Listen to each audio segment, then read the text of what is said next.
School, Cenk Uygur, David Schuster with you guys, and maybe J.R. Jackson. Lately, all of our technical issues at TYT Network have been reserved just for old school. We've got more technical issues on old school than the rest of the network combined by a lot. So JR might join us in progress here. But David, how you doing, brother? I'm doing fine, Cenk. You look so much healthier than I do. I feel like I look like a corpse. Maybe it's the coloring or something. Maybe I need to get TYT to get me some new lighting. But you look great. You look tan. You look rested. You look refreshed. And I look like I just came out of some embalming studio or something. I don't know. Yeah, anyway, I'm fine. I guarantee you, it is mainly one issue. A secondary, smaller issue is it is true that I am in fact Middle Eastern, and hence would appear to have a tan even when I don't. But I do play basketball outside, so I often do have a tan. Which makes me shine golden, if you will, even more. But that's not it. 90% of it is they did some interesting voodoo visagry in this home studio that Jesus and others build, and it does. The lighting makes me look golden, like golden brown. No, it looks great. And I just figured, well, maybe it's your healthy lifestyle living in LA, and here I am in the Northeast, and it's already freezing or whatever. No, it's the magic of internet television. Okay, it's just you get the right lighting. Even they can even make me look good. All right, Jesus, I'm writing this down. Jesus is going to come to Connecticut at some point, courtesy of TYT, to fix my studio so I don't look like a corpse. Hey, I think I think JR is in the picture, right? I think so. I'm not sure. Yeah, the legendary J.R. Jackson is here, but because of technical issues, we can hear him, but I'm not positive you guys can. So once I get a thumbs up from Asher, then we'll bring JR in. Oh, it's working. All right, JR, welcome, brother. How you doing? Oh, Jesus. This happened last Wednesday before John's show. If anything goes wrong with my computer, it will happen the second before we go on. That's the only time. That's the only time. It has to happen right then. Yeah, well, so here, let's get started. We'll do a fun little thing. It's a tiny thing. It's a very common old school thing. But today I was trying to check my phone because of Monday Night Football on my way from the studio to here, right?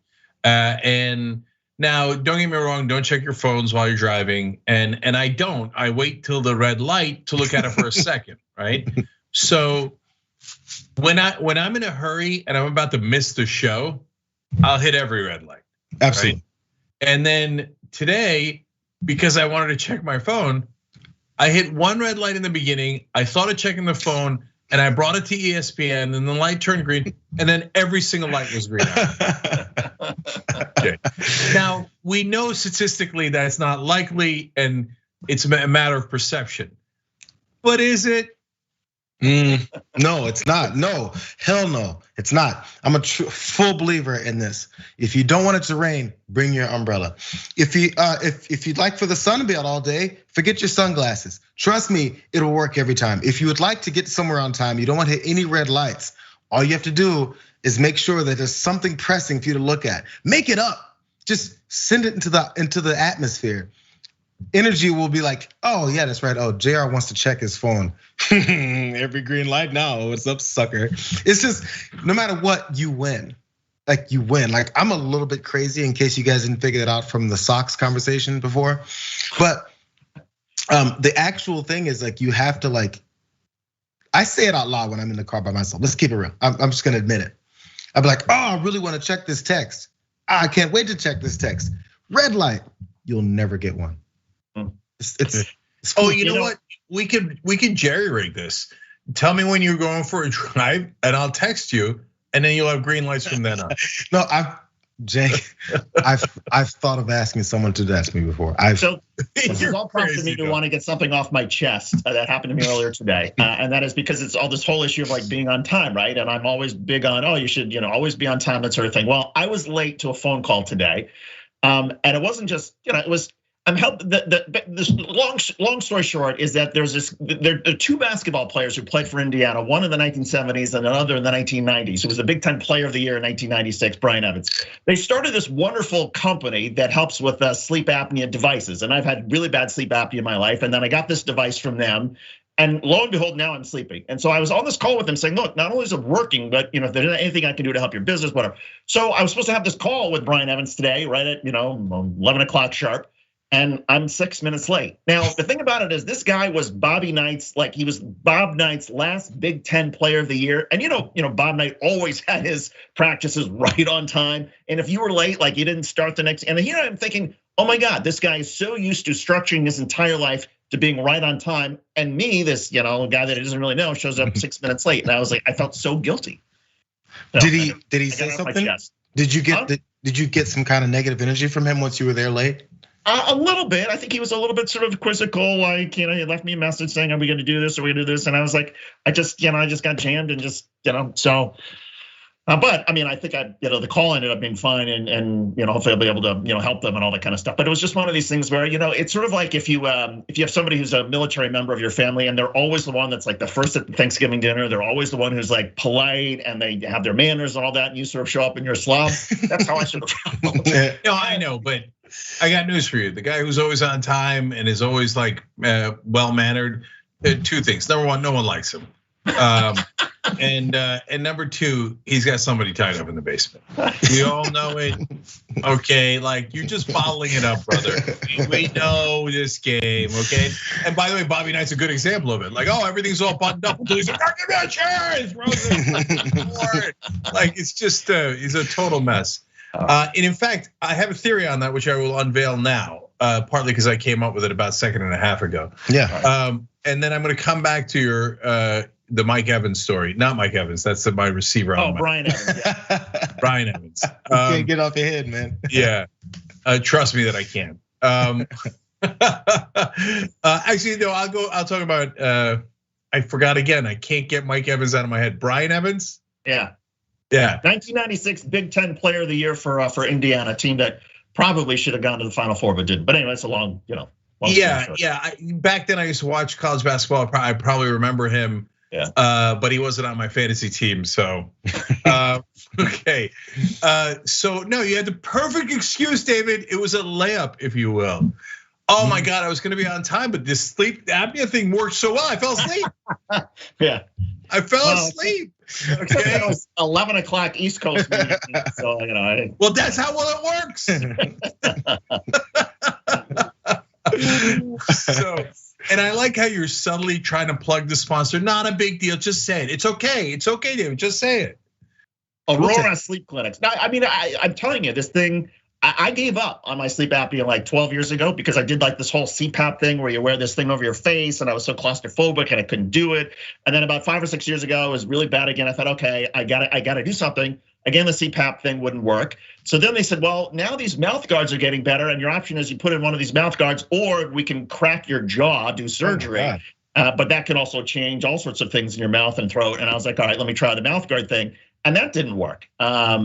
I did it in New York. I couldn't get the sleep study done. I finally got the sleep study. I couldn't get the test results. I finally went and saw a dentist, but he didn't have the right. So I was just like, this is not meant to be. I'm destined to be an exhausted person and die prematurely because I'm stopping and not breathing every night.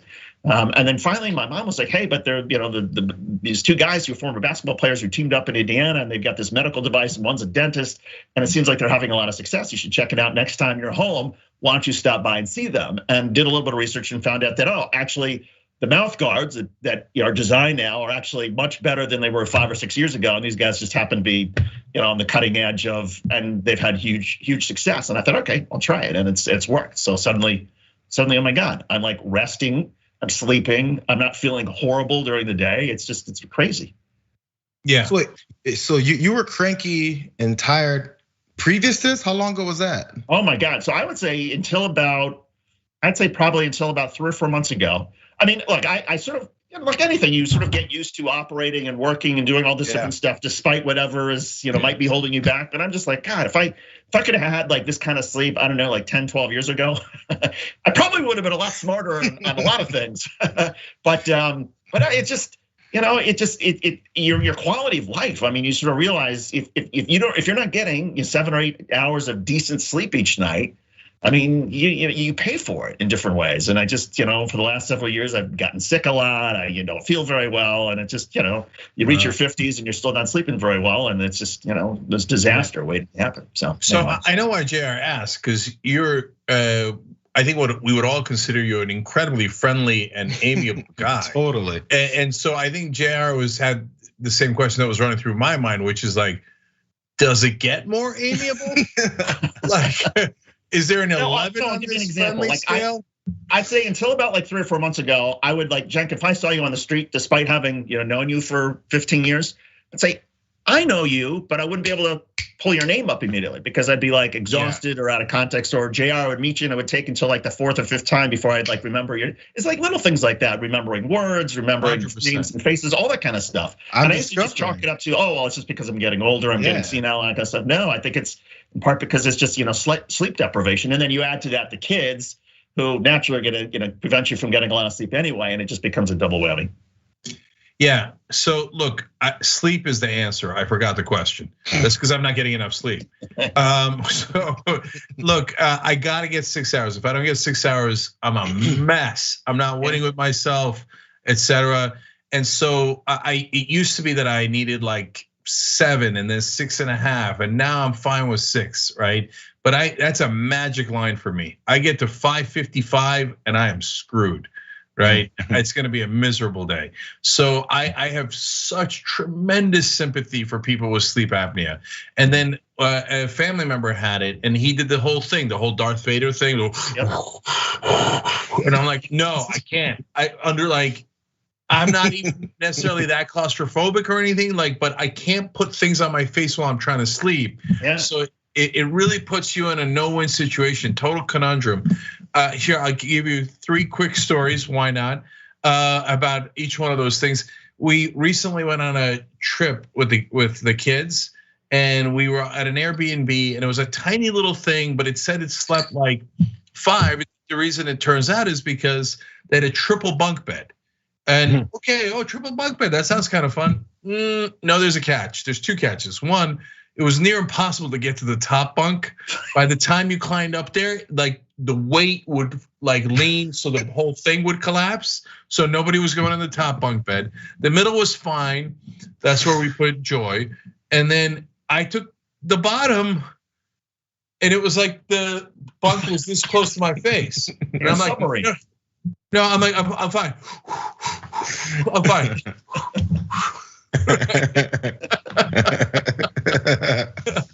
And that's real, man. Thing, it really kind of speeds up your heart rate. Luckily, I'm good at falling asleep. There's one thing I'm good at, it's falling asleep. So I managed to fall asleep under those circumstances. But every time I woke up, I was like, "Wow, sick to lot." It's because it's right there, right? Yeah, no, I feel like, isn't that the CAT scan where you're in the tube?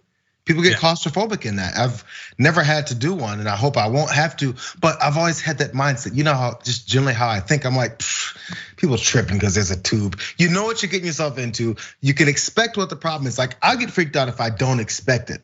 But as soon as I was like, if I know I'm getting a CAT scan, and I've heard everybody trips when they get in the middle of these tubes, and it's right next to your face for however long, I don't know, 20 minutes. I don't know how long it takes. But people freak out. I was like, calm down. You know where you are. You know it's fine. Chill out. Now, I will say that now, but if I have to do it, I will freak out. I just know it. I just know. Yeah, I don't know. Yeah, I feel the same exact way. I think I can handle this CAT scan because you know what's coming. On the other hand, when people start talking about the ventilators during COVID, and then they explain in order to get you to breathe, they have to put a giant tube down your throat, right? And I was like, I'm double masking. I'm putting bubble wrap over my head. I've got gloves up to here because I do not want a giant tube shoved down my throat. And that's it. Disastrous. In many cases, that's it. That's your last experience. Yeah, that's the other thing. A lot of people who go on the ventilator don't come out. And so that's a miserable way to go. Well, the one thing that's where I can tell that the misery has ended, and I don't want to beat this sleep stuff over and over, but I'm dreaming for the first time in years. I used to never have dreams. I would go to sleep and I would never get in such a very deep sleep because your body, you stop breathing and then your body has to shake yourself in order to breathe again, and it constantly sort of wakes you up and you don't really remember it. But then when you do the test, they find out, oh yeah, you have 30 interruptions an hour or whatever it is. And my wife would say, yeah, you stop breathing for a minute or two until your body jerks. Okay, so you never. But now, the last couple of months, I'm having all these crazy dreams, all kinds of people, all kinds of scenarios and situations. I was like, wow, this is awesome, man. David's taking drugs for this stuff. David's gonna write a fiction novel. Yeah, no, he's so supercharged. I'm like, I don't know. I want to give him another assignment because whatever you give him, he's gonna rip apart right now. He's like Superman, which I think also came from Indiana.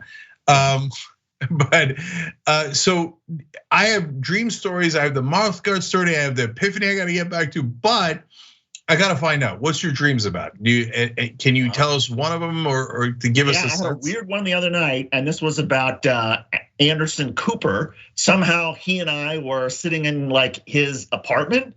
And he started confiding about, we both have had some, I guess, similar family tragedies. We've had, suicide, a younger brother.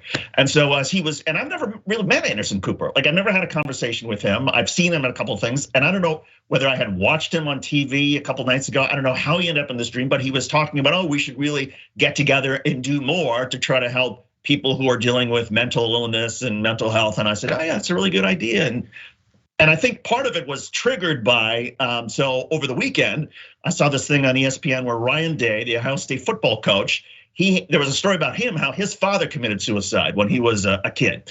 And they talked about how he kept this anger sort of bottled up for so many years. And then just a couple of years ago, he started talking about it. Now he speaks to all sorts of students and he makes sure that his football players have all sorts of mental health resources. And he says, this is really a sickness. This is a disease. Let's get rid of the stigma. And so I thought, wow, that's such a powerful thing that he's doing. And total respect for the Ohio State football coach, who I would normally just hate because it's Ohio State. But this is great. So I think the idea was in my mind about, okay, yeah, there's people out there who are taking this awful tragedy and trying to do something positive, and how it ended up with Anderson Cooper and myself having this conversation, no idea. But it was just no, I know, so vivid. So I was going to warn you ahead of time. I'm a bit of a master interpreter of dreams. Oh, okay. Not a big deal. It's just a gift I have. I was kind of cursed with it. And Alex, I break down my dreams, and it's subtle, but I can really do it. And I totally get where my mind is going. And then I go, oh, apparently that's what I was thinking. Okay. So in your case, Ohio State mainstream media. And so you're thinking, normally I hate Ohio State. Normally I haven't had a great experience with mainstream media, but this is an interesting connection because of something that we share. And I wonder if there's still a bond to be had there, right? Yeah. And so that, I think that's probably what it was. Yeah, something about, there's a certain humanity that even people who if I don't approve of their career choices or the concessions that they've made for their careers or to keep their jobs, whatever it is, all sorts of things that I wouldn't be able to do. But there's still something about, putting aside whatever people's jobs are, whatever they do for a living, there's a certain humanity that all of us, I think, share. And particularly if, regarding tragedies and how life can sometimes be so unfair and so unpredictable. And I think there's something about that certainly going through my mind. Yeah, that makes sense. And that's a relatively easy one. So this is pretty straightforward.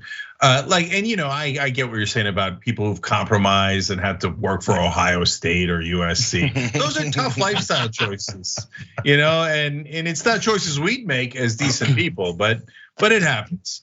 You gotta stay away from those places. Those places are dangerous. I was just talking to David before we came on about USC's latest scandal, and it's like,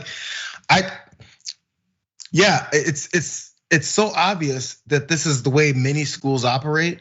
But when you keep seeing your school continue to get caught like this, it's like, bro, just give it up. Like, if nothing else, you're just bad at it. And I don't have this whole pride thing. I remember when Sandusky at Penn State and what's our man's name who died? Joe Paterno? The Paterno Sandusky scandal. I had some friends, like two, that went to Ohio State that were like, it was like a mission to make sure there was nothing bad said about their school over this football program that they were not a part of. These two did not play football. One was a girl. It's like she didn't play football, the other guy didn't play football, but for some reason there was this huge protection over the school's name. Anytime someone mentioned Joe Paterno and Sandusky and the cover up and the assaults, all that stuff, I was like, I don't love USC enough to talk about how, oh my God, but not them. But not them. Why? What does that do for me? Does that give me a better paycheck? Do I get somewhere better? I went to school there 20 years ago. Like, what am I worried about? Yeah. Not saying something happened that happened. No, I know, but you know how you USC guys are. There's a couple of schools, but everybody. Where you guys are a little like ass slappy. I don't remember exactly what Chris Matthews, the towel snappy. That's what Chris Matthews said about being at the Bush White House. I didn't mean to be too towel snappy with the Yale guys. He said it's gonna be ass snappy from now on. Just so you know. It's like people who go to the business school at Northwestern, and generally Northwestern overall, like the minute they see each other, oh, you went to Northwestern, they start making out. They're like, and you're like, okay, all right, look, to each his own, lifestyle choices and all that. But they like do the fun thing and they do a dance and they like bump chests and they start hugging too tight and they got a whole carnival of things that happens if you went to Northwestern. And USC's a little similar, but not as mental, right? But there's definitely like a strong USC thing. Oh, I don't know about Michigan too much. I imagine it's mental, and so and Indiana and stuff. But like, one is escaping me. It's Northwestern and another one that are absolutely over the top. Okay, look at David now. Maybe that one. Are you saying something about Michigan? That's right. Okay. We're not too mental. We're just not so crazy about Michigan. I just only have like Michigan paraphernalia all over the house. No, I noticed it. Yeah, I saw the Wolverine helmet in the back like 8 shows ago. Okay, but JR, like I felt like I needed to defend Paterno at some point because I didn't go to Penn State. I went to Penn, but everybody, like I would say Penn, they're like, oh yeah, you child molesters. I'm like, what the what? It's not even the same school. It's not Penn State. And I'm like, but look, big, what is he? Big Papa, Big Pops, what is he? It's either Notorious B.I.G. or Joe Paterno. What do they call him? I don't think Joe Paterno had one. I didn't think at least. I thought he was Pops or something. Anyway, but I was like, I mean, look, Joe. I mean, I don't know if he knew. Sandusky's a terrible guy, but I don't know that Joe knew. Like, as if I'm like, because people say Penn State to me every time. The only time it has an upside is I'll say like, oh, I used to play, football in high school, and but I didn't play at Penn. They're like, oh, dude, man, you could have played at Penn State and chose not to. And I'm like, oh my God. If that's how you're gonna interpret it.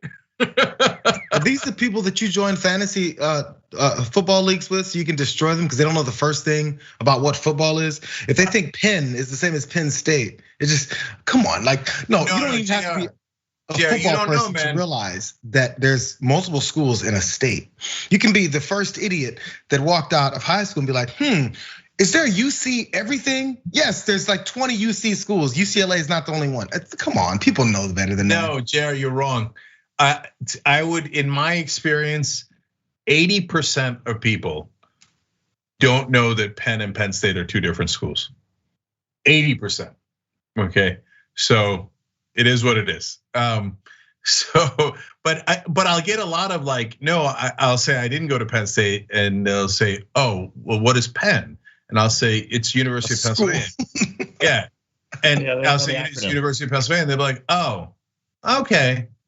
Like, oh, that's a shame. Like, you shouldn't have told me that. You should have just stuck with Penn State because they never heard of University of Pennsylvania, which is very, very normal. But it's funny you mentioned my friends, like who am I playing fantasy football with, what kind of suckers and stuff, because that was one of the dreams I was going to tell you guys about. Now, like explaining your dreams is like notorious thing you're not supposed to do. It'll bore everybody. Yes. So I'm not going to tell you a 12-minute story about my dream, okay? But I'll tell you what I think is this interesting like synopsis, which eventually will lead me back to the epiphany. So I'm having these amazing dreams, not all the time, but every once in a while I'll remember like a half an hour of a dream, and there are amazing labyrinth stories that interweave and stuff. And the more I can remember, the more I love it. And in this one dream, we're going through a tunnel, and I think we're about to make it safe, right?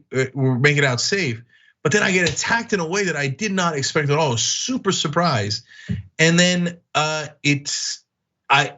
And then I realized the reason I didn't expect it is because it turns out the guy who attacked me was one of my best friends.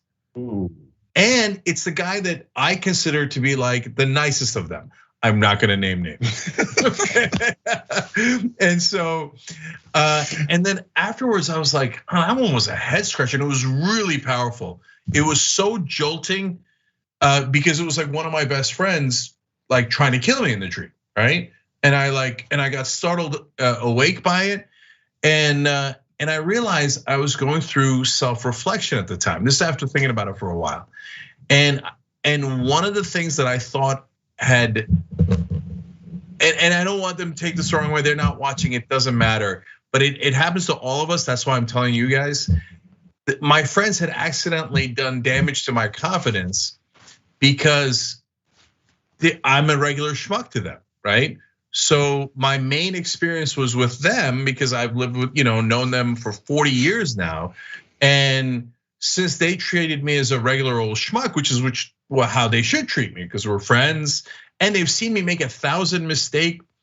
I was just the other day, I was thinking, what would be my hell? Not the other day, earlier today, because somebody said their version of hell was something. And I was like, what would be my version of hell? And I was like, oh, I know what it would be. Trying an endless series of attempts to park in a crowded parking lot with tiny parking spaces, okay, in a big car. Because as I've said a million times on the show, I'm terrible with spatial reasoning. I get so stressed out in the parking lots. I'm like, am I gonna make it? I don't want to scratch my car in their car. I'm so stressed. Still. By the way, just for some context, you guys, Fridays I go in and I do the show. Every Friday, I find a new way to maneuver my car around Jenks in order to get into the spot in the middle. Now, John is normally there for the first hour on Fridays, so he drives a car that's the size of a tuna can, and I'm not exaggerating. So his car, you can barely get into. Jenk has an SUV, like a normal human being. So his is still not up on the parking block, but the parking space area is extremely small. You can only come in from one direction. John's car, you can't see. Jenks is halfway out of the spot and cocked a little bit diagonally. I'm like, how the hell am I supposed to get in here? I was really close to cussing. How am I supposed to get in here? But it's like a challenge every week. It's definitely something that stays with Jenk for his entire life. Yeah, so, I hit JR's car in the parking lot like yeah, or 8 years, however long ago it was. It was like 17 years ago. Well, how would it go over? How would it go over, JR? I mean, you tell me first and then Jenk, you respond. How would it go over if, just as sort of a joke of people like box Jenk's SUV in so that, he's parked and then there's a car so close on both sides that he literally can't open his own door. So he has to like climb into the trunk. Would that be very funny? It would, but you would pay for it later because then he would have to leave and you gotta make sure your cars are 7 to 10 feet away. Yeah, no, JR would never play that game. Like, because he wouldn't be worried about me, he'd be worried about his car. He's like, no, this brother's always in a hurry. He's gonna have to go, and there's no way he makes it out of here. I'm not putting my car there. JR would be the first one to say, I'm not putting my car there. Jenk gets flustered, and then he's also thinking about 7 other things at the same time. Yeah, So spatial relations. Wow, I didn't know that about you, Jenk. Yeah, how does it play out? Does it play out in terms of like sports you've played in the past? Was that a hindrance or was it? No, that's the really interesting part. It's kind of weird. Maybe I got past it in sports, but no, I'm okay in sports. But in everything else that involves spatial relations, packing, like I couldn't pack a trunk of my life depending on it. Tons of empty spaces. Wow. I can't fit anything in. People think I'm making excuses, but after like 17 years, my wife was finally like, "No, I get it. No, you're really bad at it." Like suitcases, like you're not good at organizing a good suitcase. No, not in my life. Do you lose things? Like, do you lose your keys very often because you can't find them because you can't see them? No, it's not that I can't see them. No, I don't have trouble losing things. That's more of a memory thing. It's more anything I have to put into order in space, like, and so. I probably hit maybe, and this is not an exaggeration, JR knows it, about a dozen cars in parking lots in my life. A dozen. Totally. No, this is not an exaggeration. Okay. Not at all. I can't judge space. It's amazing. And so. Yeah. The good news is when Jenk hit my car, it was a 88 Prelude. And this is in 2006, I believe, maybe 2005. So therefore it was extremely old already.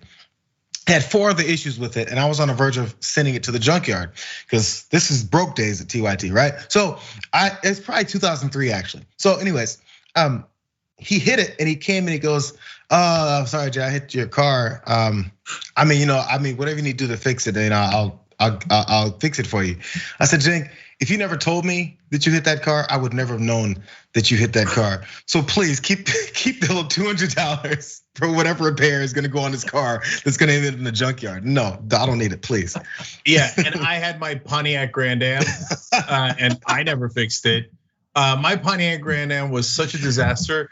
That's like an old cop car, the Grand Am, isn't it? Yeah, something like that. Yeah, and I'd hit one of the side rear view mirrors, right, and knocked it off, and it was just like hang off the car.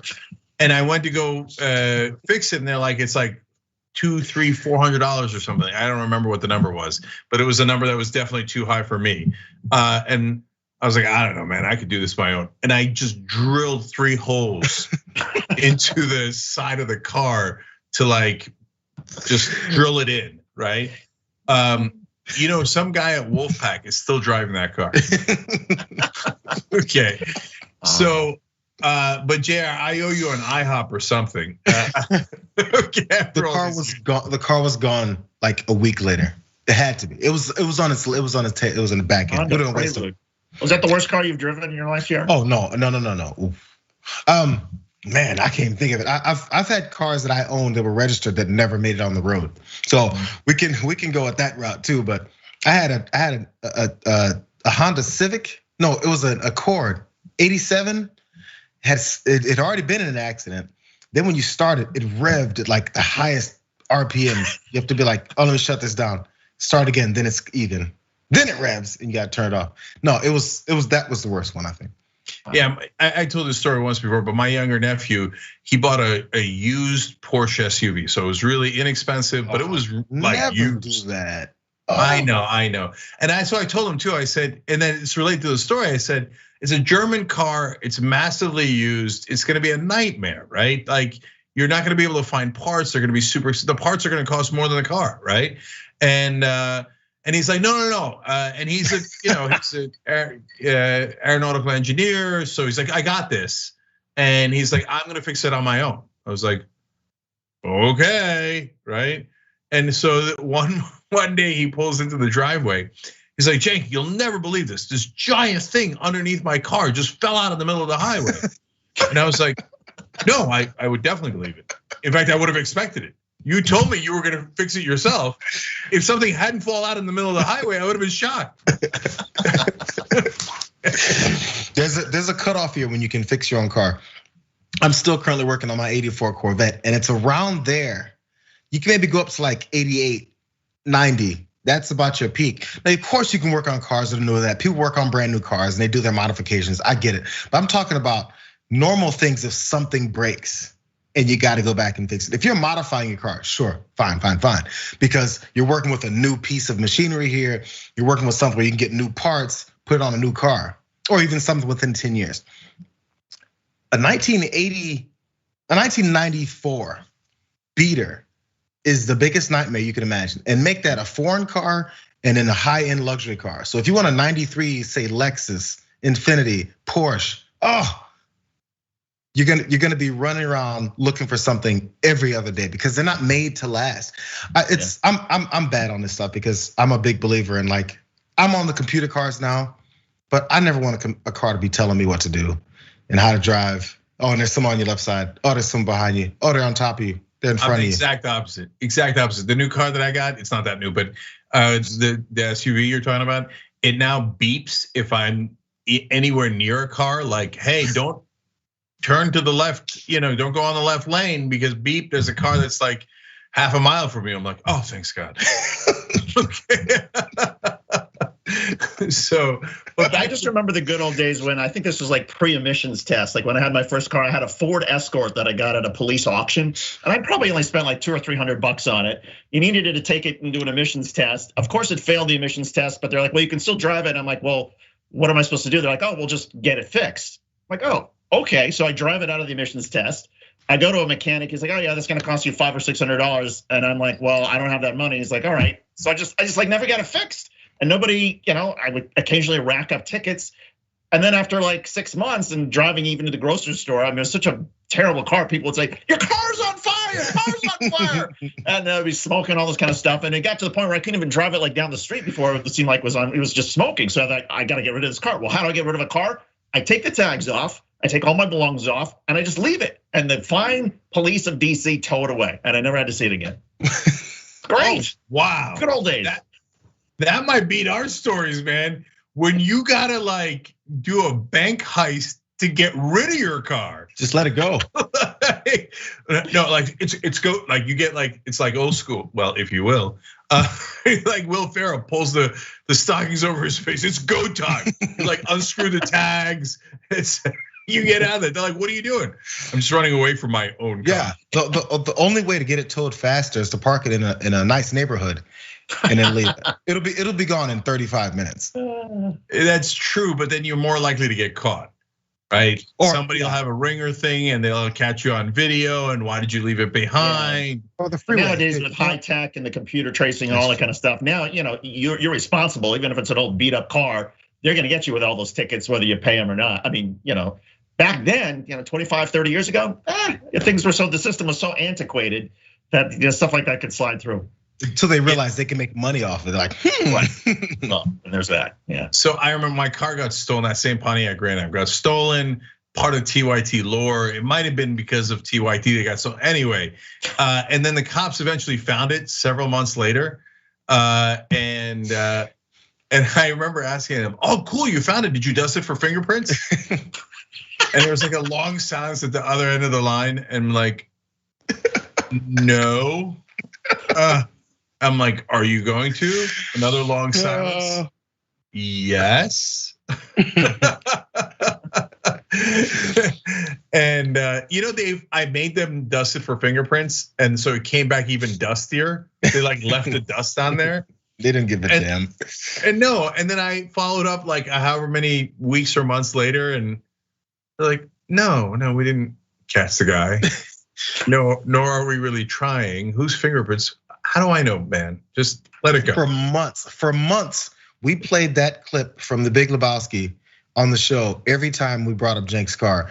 For those who don't know, the cult classic, The Big Lebowski, the main character's car gets stolen, and then he's in LA, and he goes to LAPD and he asks them, because they find it. And they find it abandoned, they take it to the junkyard, he checks it out, and there's an officer standing there, and he says, are you guys gonna find these guys? Like, you got any promising leads?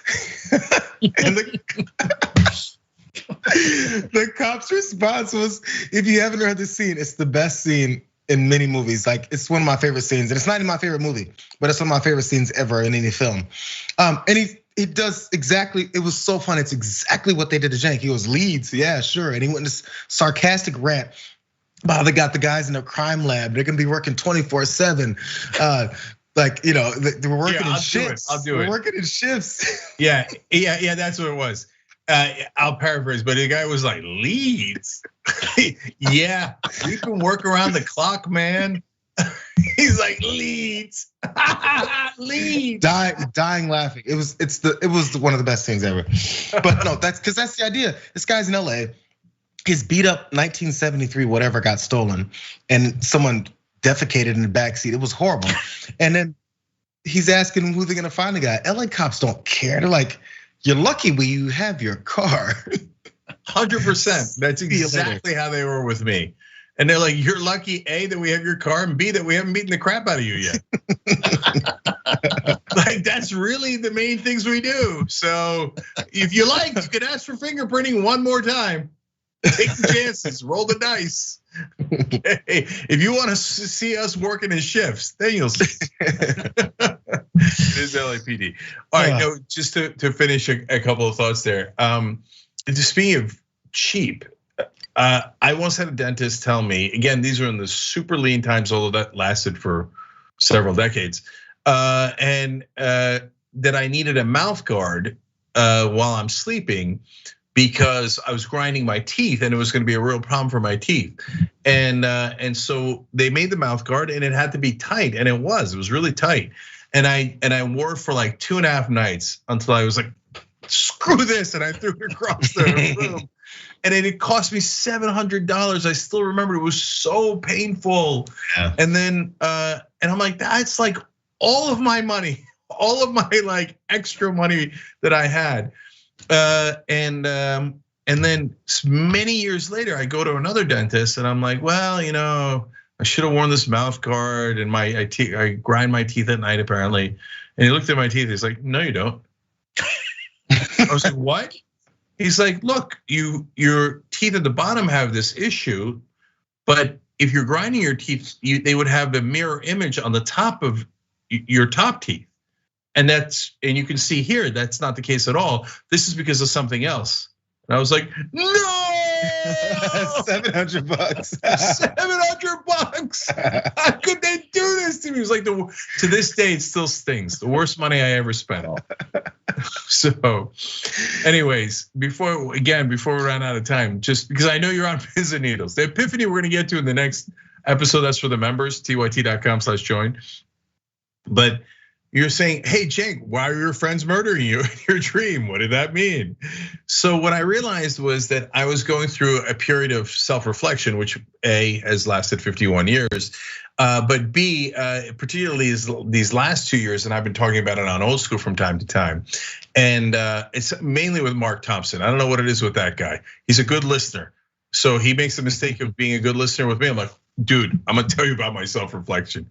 You screwed up, buckle up, here I come.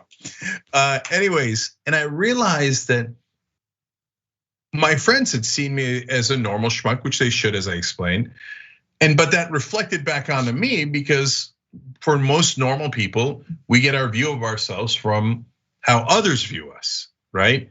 So I was trying to figure out, who am I, right? Like, what are my capabilities? What are my skills? What's the reality?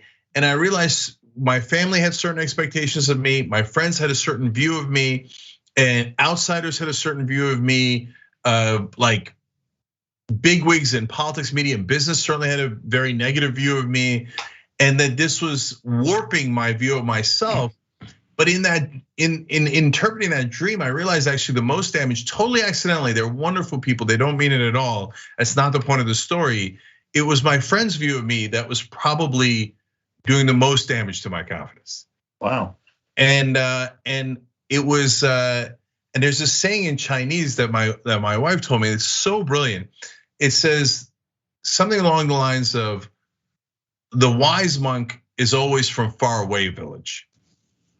Because if it's your monk from your village, you know that guy's a schmuck. Yeah. Like, you've seen him trip over his robe. There's no way he's the wise monk. Some guy you don't know. That's a phenomenon. And I tell you guys that, not to crap on my friends, who again are wonderful people. But so you know, hey, the folks that know you best are actually, in sometimes will give you the most misleading view of yourself, because you're the monk from their village. So don't get stuck on that, and have, ironically, a more objective view of yourself might be a better view. So, all right, that's your afternoon special for today. And now we're gonna do the epiphany, and if your guys are not good, I will do more dream interpretations. Okay, but before we go to the members, I want to say we were kidding around about the sponsor for David. And you saw me maybe drinking a Blue Moon, and you think, oh, they must be a sponsor. No, God damn it, Blue Moon, when are you gonna sponsor us? It's my favorite beer, and they will not do it. Is it really? Oh, yeah, it's driving me crazy. Anyways, no, I got my Too Strong mug here. I'm drinking water out of it, but you know they're at toostrongcoffee.com/TYT, and I got my Green Dragon Squad shirt. Okay, Washington. Okay, that's shoptyt.com. You guys get it. All right, when we come back, Blue Moon will be our sponsor.